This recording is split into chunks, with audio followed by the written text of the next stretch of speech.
ሰላም እንዴት ናችሁ? ሁሌም ዛሬ ደግሞ በቡና ስኒ የካፕኬክ አሰራር ነው ይዤላችሁ የመጣሁት። ኦቨን ሳያስፈልገን ሚክሰር ማሽን ሳያስፈልገን ሁሉም ሰው በቀላሉ ሊሰራው የሚችል የካፕኬክ አሰራር ነው። እንደምታዩት ይሄው ሶፍት ነው የሆነው እና ወደ አሰራሩ እንሂድ። የተጠቀምኩት 2 እንቁላል፣ 1 የሻይ ብርጭቆ ወተት፣ 1 የሻይ ብርጭቆ የምግብ ዘይት፣ 1 የሻይ ብርጭቆ ስኳር እና 2 የሻይ ብርጭቆ ዱቄት ነው የተጠቀምኩት። 2 እንቁላልና 1 የሻይ ብርጭቆ ስኳር ጨምሬ በደንብ መታሁኝ ማለት ነው። 4-5 ደቂቃ የሚሆን በደንብ ነጭ እስኪሆን ድረስ ሳላቆም በደንብ መትቼ እንደዚህ ነጭ ሲሆን ወተቱንና ዘይቱን ጨምሬ መታሁኝ።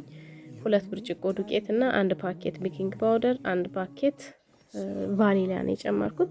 ጨምሬ በደንብ ካቀላቀልኩኝ በኋላ ለሁለት ከፍዬ ግማሹ ላይ 1 የሾርባ ማንኪያ ካካኦ ጨምሬ መታሁኝ ማለት ነው።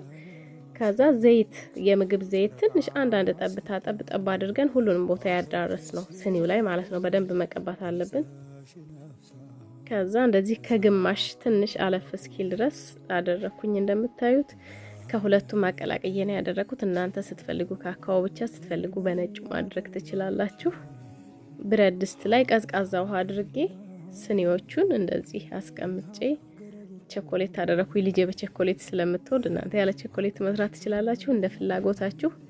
ቀዝቃዛ ውሃ አድርጌ እነዚህ ስኒዎቹን አስቀመጥኩኝ። እሳቱን ከፍቼ ይሄው ጣድኩኝ ማለት ነው። ብረት ድስቱን እንደዚህ በጨርቅ ክዳኑን በጨርቅ እንትን ያልኩት ውሃው ላቦቱ ተንጠባጥቦ እንዳያበላሸው ነው። ውሃው መፍላት ሲጀምር ስኒዎቹ የመጋጨት ድምጽ ያወጣል። ያኔ እሳቱን እንቀንሰዋለን ማለት ነው። ከዛ ከ10 እስከ 15 ደቂቃ ነው ያበሰልኩት።